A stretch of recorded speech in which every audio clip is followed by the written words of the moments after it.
L'organisation non gouvernementale Yimaye, Action des jeunes pour l'éducation, s'insurge contre la marchandisation de l'école dans la province du Sud Kivu. Au cours d'un point de presse tenu ce lundi 6 mars 2023 à son siège national, 6 avenues au commandement dans la commune de la Gombe, Serge Bondedi, secrétaire général de l'ONG Yimaye, dénonce avec larmes aux yeux l'arrêté du gouverneur du Sud Kivu portant fixation des frais illégaux de participation aux épreuves de l'examen d'État, du jury national de cycle professionnel, de l'examen national de fin d'études primaires et des tests nationaux de sélection et d'orientation scolaire et professionnelle.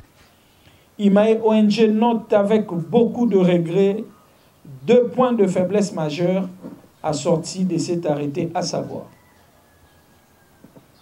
premier, la fixation en dollars américains, qui est une devise étrangère, et secondo, l'insistance et la légalisation, soit la consécration de l'exclusion scolaire pour défaut de paiement tel que repris à l'article 4 du dit arrêté, repris comme suit.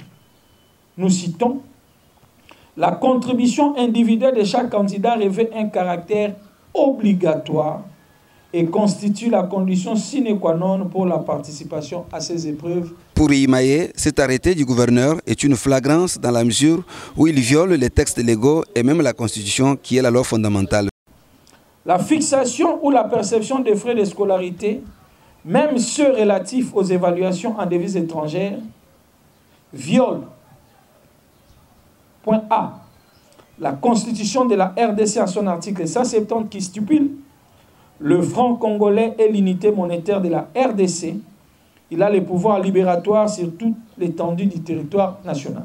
Les directives 2022/2023 sur les frais scolaires reprises au point 3.4, à savoir: les frais scolaires sont obligatoirement fixés et payés en francs congolais, en une seule tranche ou par échelonnement.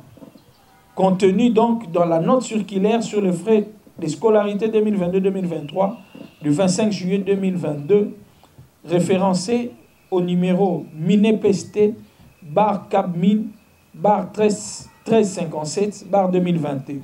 Il s'agit donc de la circulaire du ministre des Tutelles. À ce titre, cette fixation de frais des évaluations en devises étrangères est susceptible d'ériger l'éducation en commerce transfrontalier où l'on exige que les devises afin de faciliter les transactions.